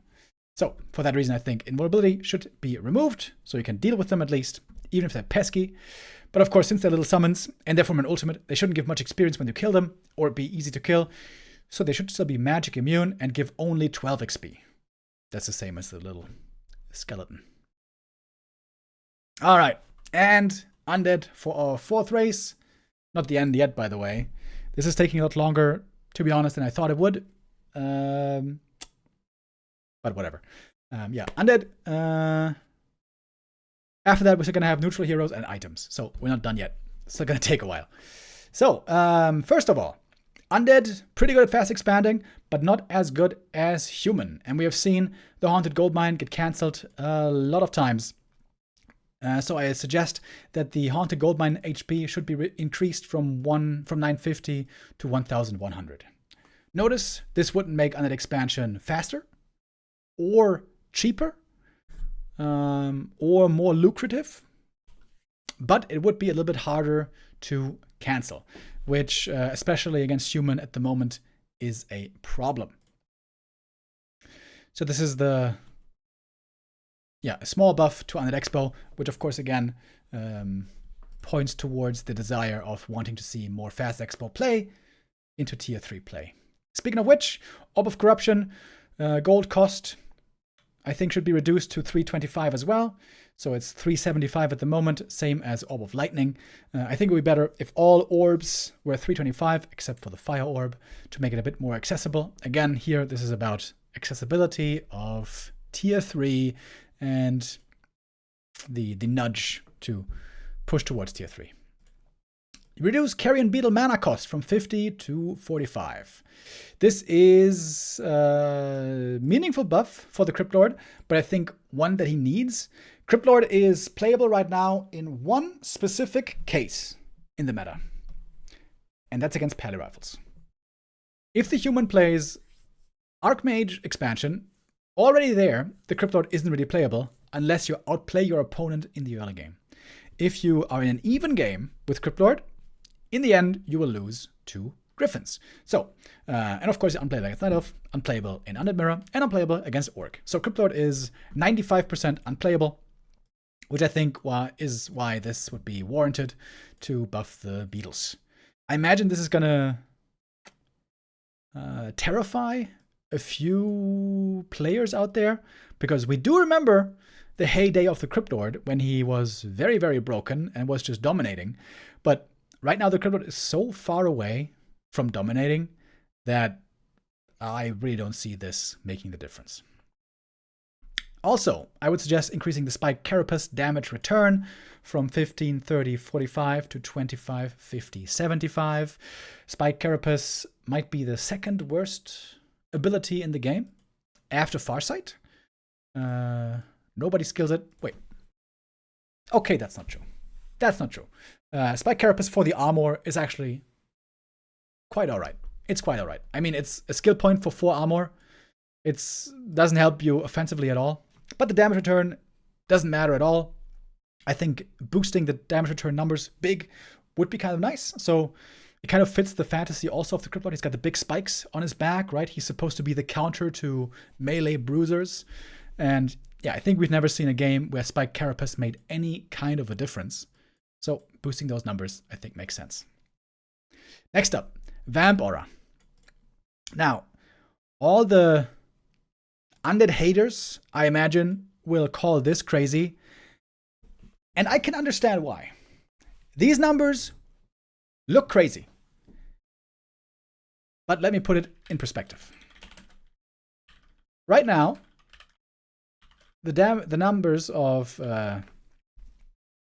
Vamp Aura, Lifesteal, are 20, 35, 50.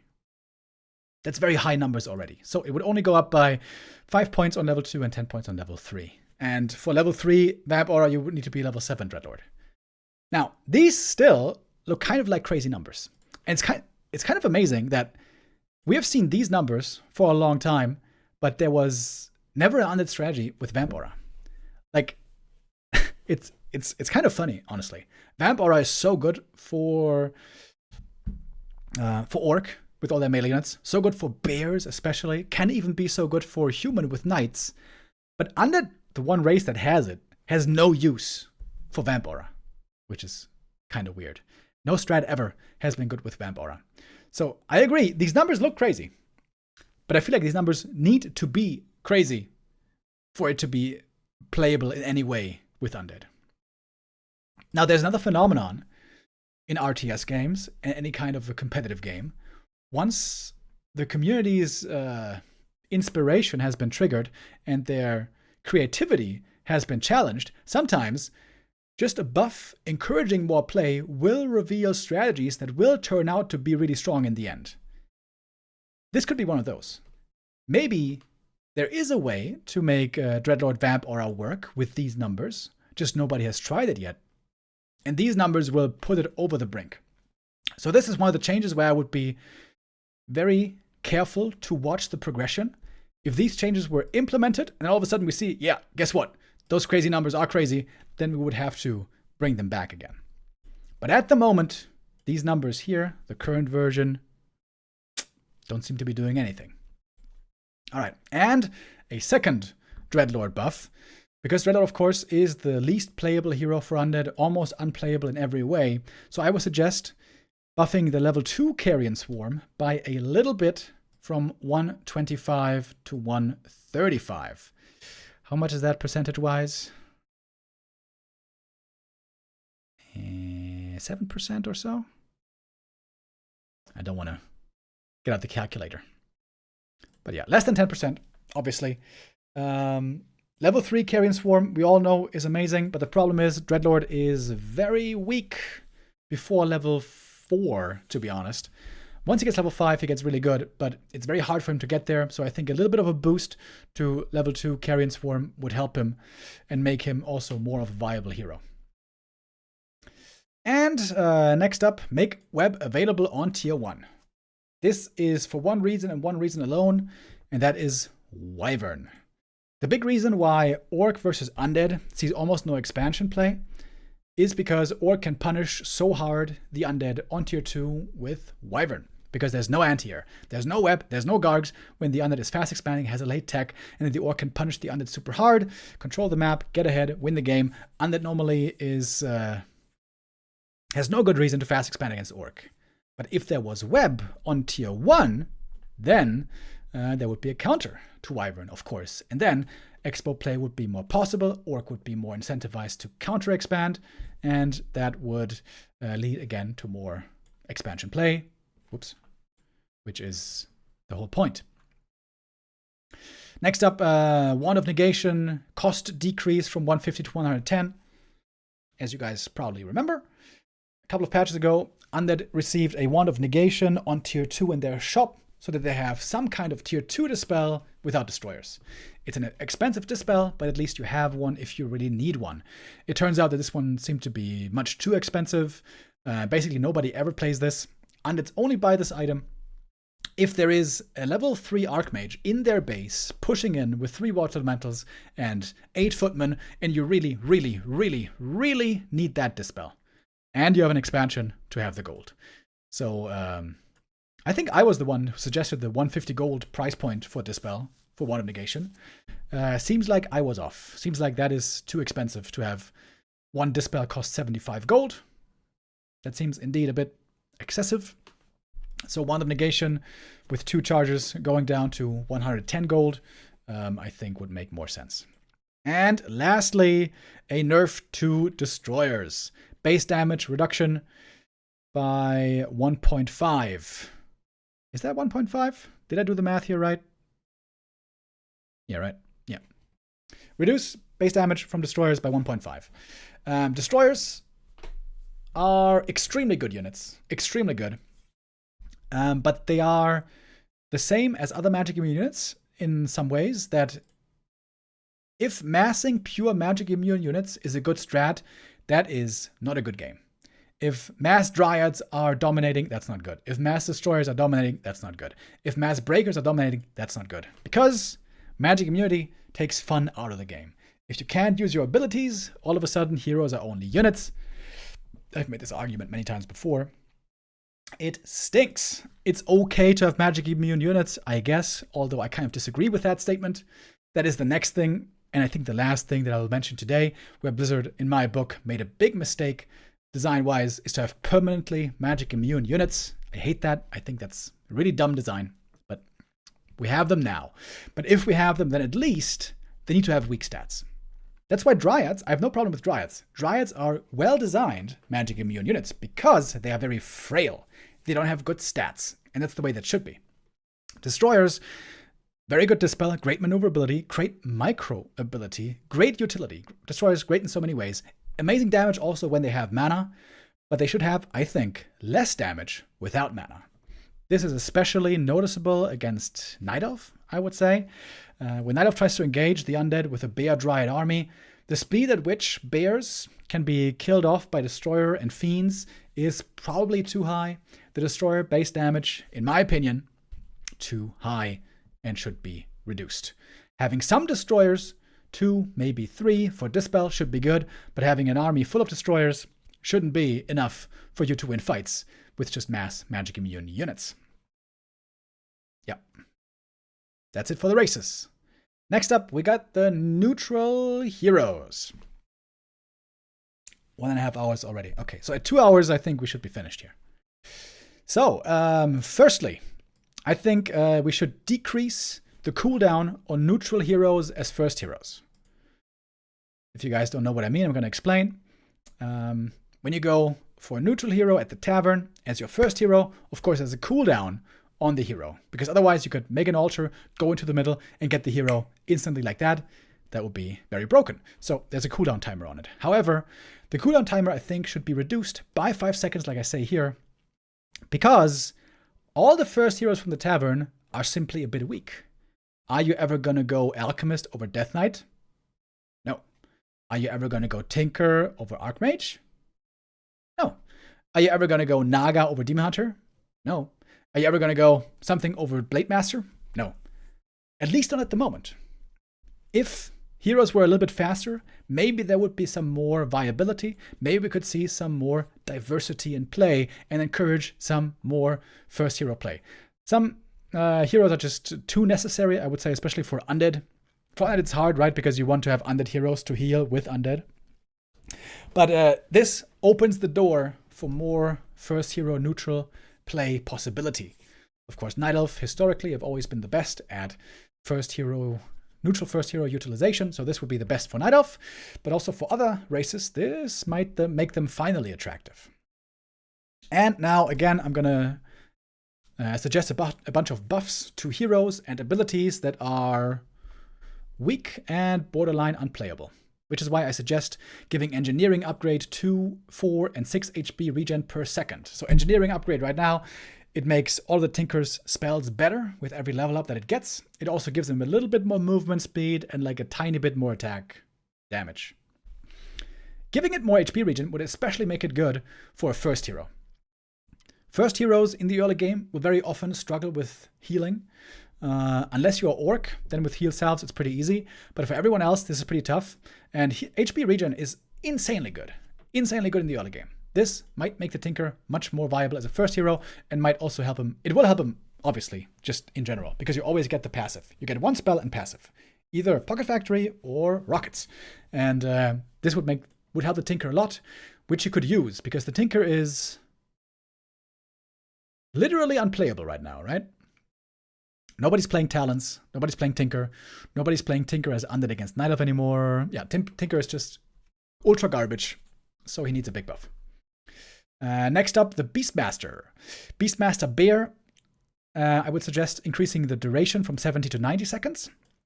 The Beastmaster, normally when he tries to go for a double bear timing attack, there's only a very small window where 2 bears are ready at the same time. Increasing the duration of the bear could help with that. You would also be rewarded for saving your bear, keeping it alive, summoning the second one, and then going for a powerful attack with double bear. However, Beastmaster is also one of the very weak heroes at the moment. There is almost no way to play him currently. The most we saw him being played was by Night Elves on Last Refuge only. That's because of the special involvement of, Mercamp on that map and the role that it plays. But yeah, Beastmaster also seems very weak. So I also suggest increasing the base strength of the Beastmaster by 2, because you don't only want to rely on the bear, I would think, but also want to have some strength in the hero. Now, that looks like a lot. 2 main stat is a lot, just straight out on level 2. But the reason why I'm saying this is because of the history. And the history is this.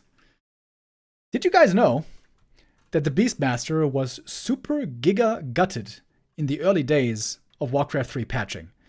So first patch, his collision size was reduced. So this makes him take up less space.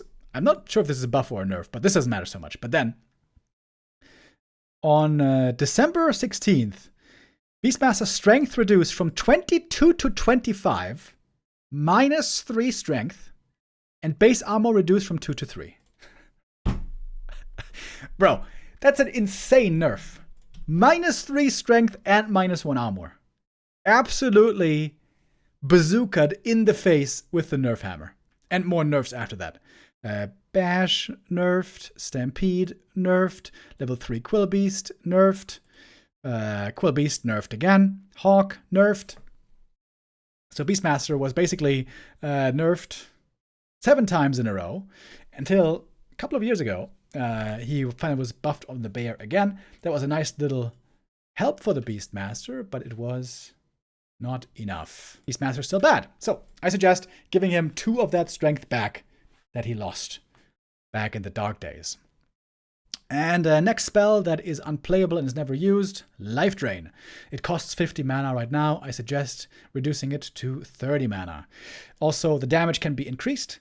Right now, Life Drain scaling is kind of weird. 30, 45, 60, so it doesn't really properly increase in power. So I would suggest increasing that to 30, 55, 80. That's quite a bit of damage, by the way. 55 damage per second, so this might make it scary. And on level 5, 80 damage per second? Of course, there's lots of counterplay, interruption, Zeppelin, walking away, whatever. And then also I suggest a rescaling to the Black Arrow. This is in black, not because it's the Black Arrow, but because I don't know if this is going to be a nerf or a buff. Level 1 Black Arrow for the Dark Ranger right now only does 2 damage. Very low. I would suggest increasing that to 4. This would also make her quite a lot better as a first hero. Right now, as a first hero, she is a joke and not viable. But I think level 2 Black Arrow damage should be reduced from 10 to 7. And the reason for this is Undead versus Orc. Dark Ranger against Headhunters is insanely strong. You run in with the ghouls, you use the Nova, Dark Ranger attacks, Skellies being raised one by one. The Dark Ranger is the main reason. Like, some people think the reason why we're seeing all Wyvern against Undead is because of ghouls. That's not right. It's Dark Ranger. Dark Ranger Black Arrow is the reason why we're seeing no Headhunters right now. And no Berserkers on tier 3.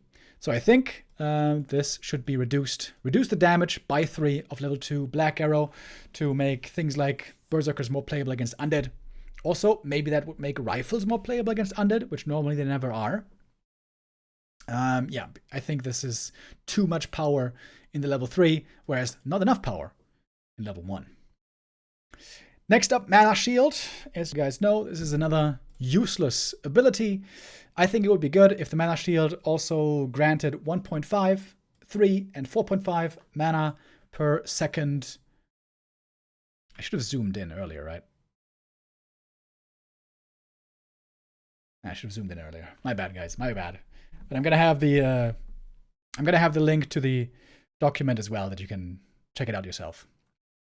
I should have been thinking about that though. But yeah, anyways, Mana Shield, of course, it's a joke. Giving up another skill point for that is terrible. If you have it on, you can just be ignored, or you can stay in the back. But if it gave more mana regen as well, all of a sudden, it means it could also empower the rest of the Naga, her other spells. I think that would be good. Are these the right numbers? I'm not exactly sure. If you get level 2 Mana Shield, 3 mana per second, that's a lot. That's a lot of mana. Maybe that's a bit too much. Maybe this should be 2.5. I'm not exactly sure. But yeah, this would certainly help make the spell not complete trash. Speaking of complete trash, Chemical Rage, also very bad. I think the duration should be increased baseline and increased even more as you level it up. So right now, duration of Chemical Rage level 1 and all levels is 15 seconds. I think it should be increased to 18, 21, 24, increasing the duration as you level up. Cooldown of Chemical Rage is 30 seconds. So on level 3 Chemical Rage, you would have a lot of uptime.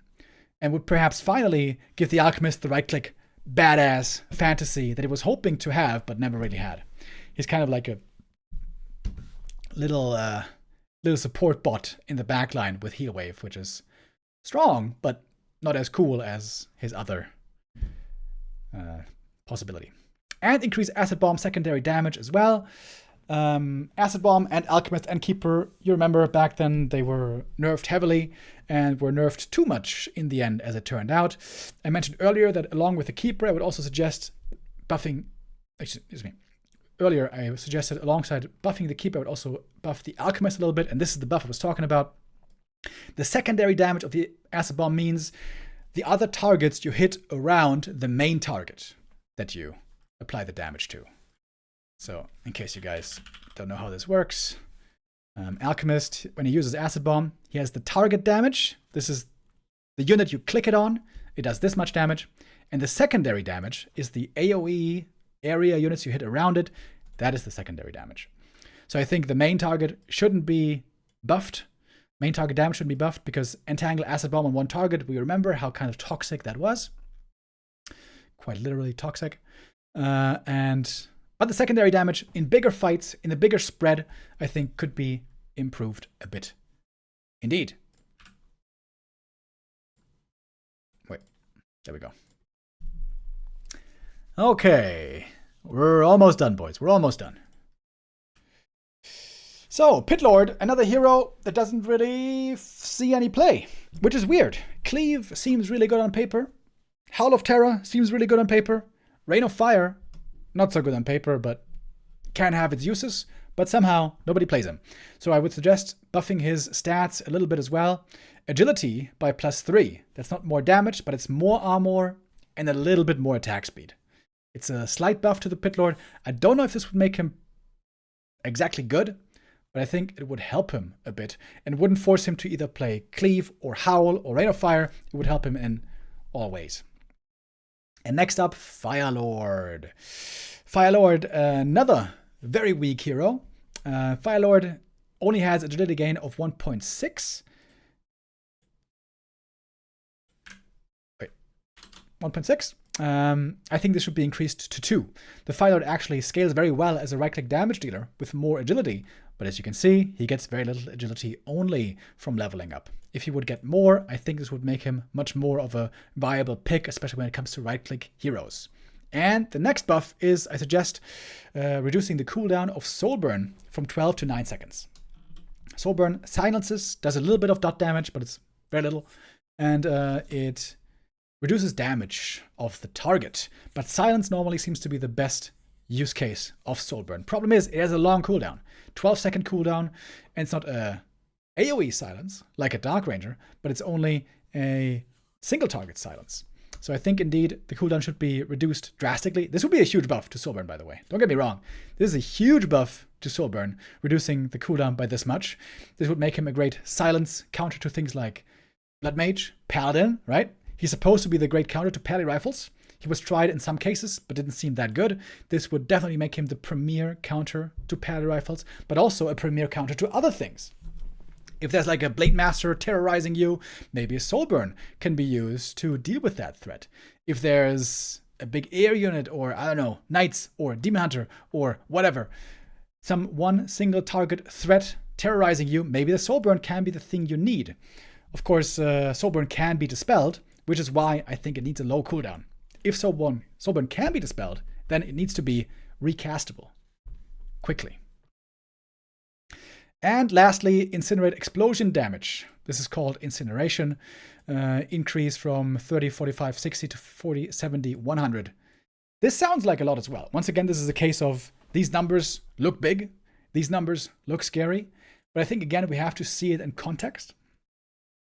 Because every game we've ever seen of Incineration, where you attack a unit and it explodes, it looks like there's no damage. It looks like 0 damage. Like 30, 45, 60.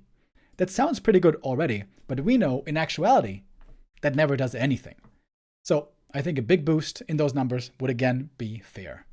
This again, though, is one of those cases where, the player base might see this and think like, maybe we can experiment a bit with Firelord, and all of a sudden you see, holy shit, this can be used really well. This might be a case where a buff is going to inspire a new strat quickly and suddenly reveal strengths that we didn't realize before.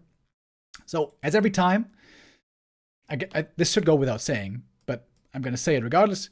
Every time when there's a big shift in numbers, obviously we have to keep an eye out on that for the future. If this might turn out to be too strong, obviously this has to be reined in again. But I doubt it. I wouldn't think so. All right. We got the neutral heroes finished. Only one thing left, and that is items. And then we are almost done here. All right, a couple of nerfs to start things off. I think item balance has gotten extremely good over the years, by the way. We used to have super broken things, dude. Back in the day, we used to have Ring of Protection +2 and Claws of Attack +6 on the same cap with Circlet. Completely ridiculous. It was a joke. Big Mana Potion was 300. Pendant of Energy used to be 150. Book of the Dead used to have 8 summons. It was a complete travesty. Tragedy, travesty. So, point is, item balancing has gotten a lot better, but I think there's still some outliers. I feel like I cannot really think of an item right now that's too weak. Maybe I'm forgetting one, but I feel like they're all kind of good, with the exception of some that are too strong. And these are here in the red, of course, where I suggest nerfs. So, Sentry Wards, in my opinion, they give way too much vision range. It's 1600, that's a huge radius, should be reduced drastically to 1000. Healing Wards, extremely good item for almost every race. 3 charges, I would say too much, I think should be reduced to 2 charges. Rings of Protection.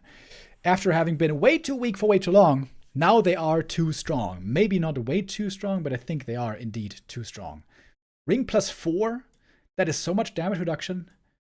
Becoming available just from a small creep camp, I think that's too much. I think Ring +4 should become Ring +3, as it was for a short time. And Ring +5 from the medium camps should become Ring +4.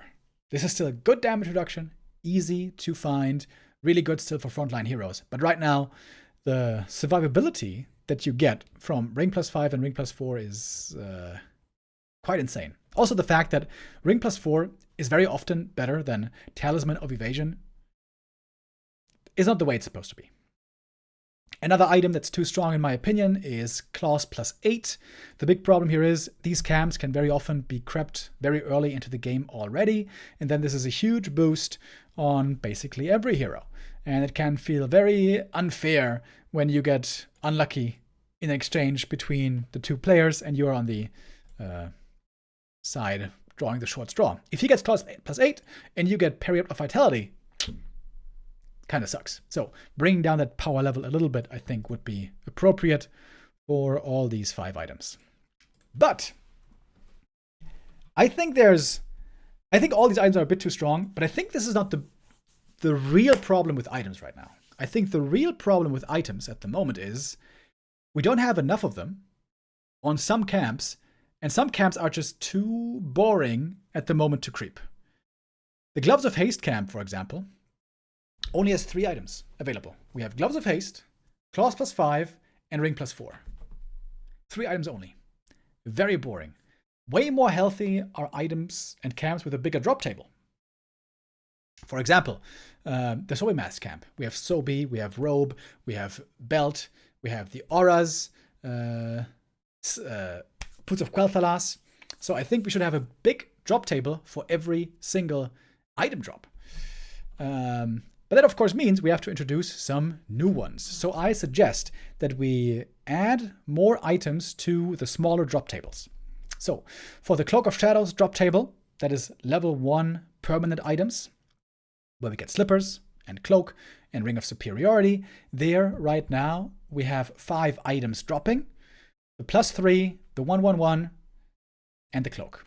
I would also suggest we have a little bit of resources as a possible drop here, with a gold coin worth 70 gold dropping from this, and a lumber bundle worth 40 lumber. I'm not 100% sure if this is appropriate for the early game. Normally lumber isn't that crucial in the early game. I could be convinced that this has to be a different number than 40. I'm not 100% if this is, but this seemed right to me initially. I think 70 gold makes sense because the Cloak of Shadows and the other items have a sell value of 60 gold. And of course, when you don't have an option to keep it or sell it, the gold coins should give just a little bit more gold, I would say. And this is my most despised drop table right now. As I said, Gloves of Haste only has 3 items in the pool right now. I think 7 items per drop table is a healthy place to be in. So I suggest adding 4 new items to this level 2 permanent item drop table. First, a mini Soapy Mask that gives 20% additional mana regen. All right, that sounds good. Everyone likes mana regen. Second, mini Rune Bracers. Of course, these items would all have to be given new names.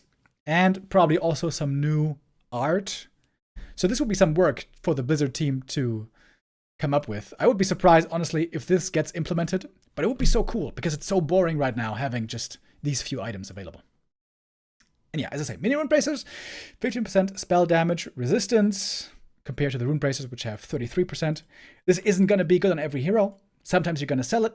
But that's the same with Ring of Protection and sometimes even Gloves of Haste.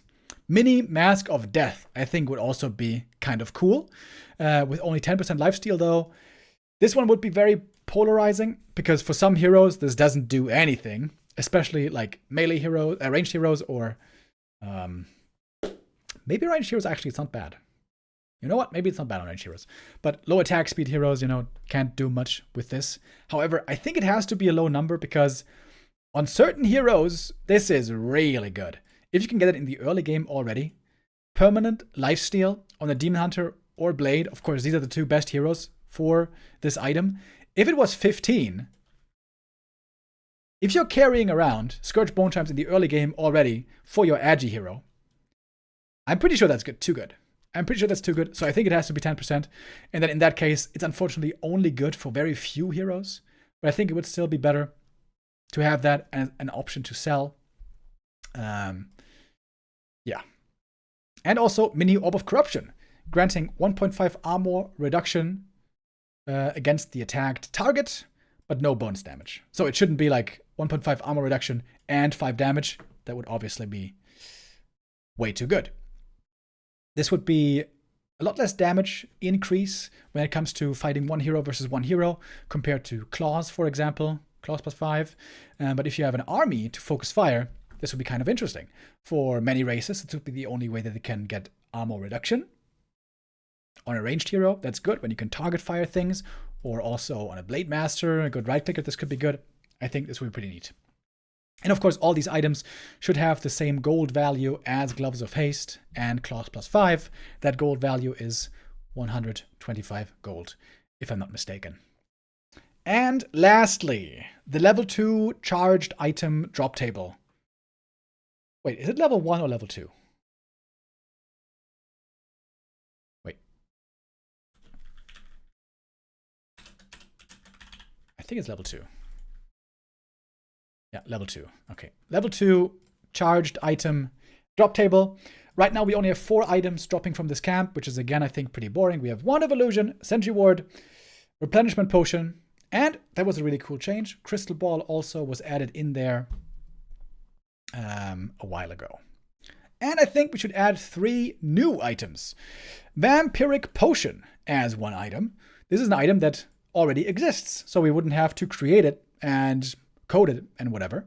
Vampiric Potion. Vampiric Potion, here it is. Adds 12 bonus damage and life-stealing attack to the hero, lasts 12 seconds. Now, I think this looks kind of weak, but I'm not sure. Maybe there's some way you can use this well. I feel like this should perhaps be increased to 30 or 40 seconds, but it's kind of hard to tell until you see it in action. Seems a bit weak to me, but maybe it could be nice. All right, Vampiric Potion. So it's a consumable, right? Consumable for the consumable drop table. Next up, Rune of Lesser Healing. It heals 125 HP, so it's a little bit less than a heal scroll. And of course, the big reason why it's a lot worse than the heal scroll is you cannot use it whenever you want. It's there on the ground. You have to use it right there. You cannot take it with you. So I think that would be kind of cool. We know Rune of Healing back from Old Turtle Rock. On Old Turtle Rock, there used to be a Rune of Healing that healed 250 hit points. That was, of course, a lot stronger. But for the smaller camps, I think 125 healing would be kind of neat. Lastly, this could be quite strong and stronger than I assume, but I think it would be really cool. And that is to also include the item Tiny Farm. I think this item... Wait, this isn't a new item. Is it a campaign item? I guess it's in Warcraft 3 already. This item already exists in Warcraft 3. There's also like a tiny blacksmith, tiny barracks, whatever. But Tiny Farm, pretty cool. Goes for any race. You can plop down a farm anywhere. You get 6 more supply. It gives you scouting. You can't do anything with it. You can't make units. You can't upgrade it into a tower. That would certainly be too strong. But you get the Tiny Farm. I think that's cool. And that would increase this item table to 7 total items. This would increase this item table to 7 total items. And also this item table to 7 total items.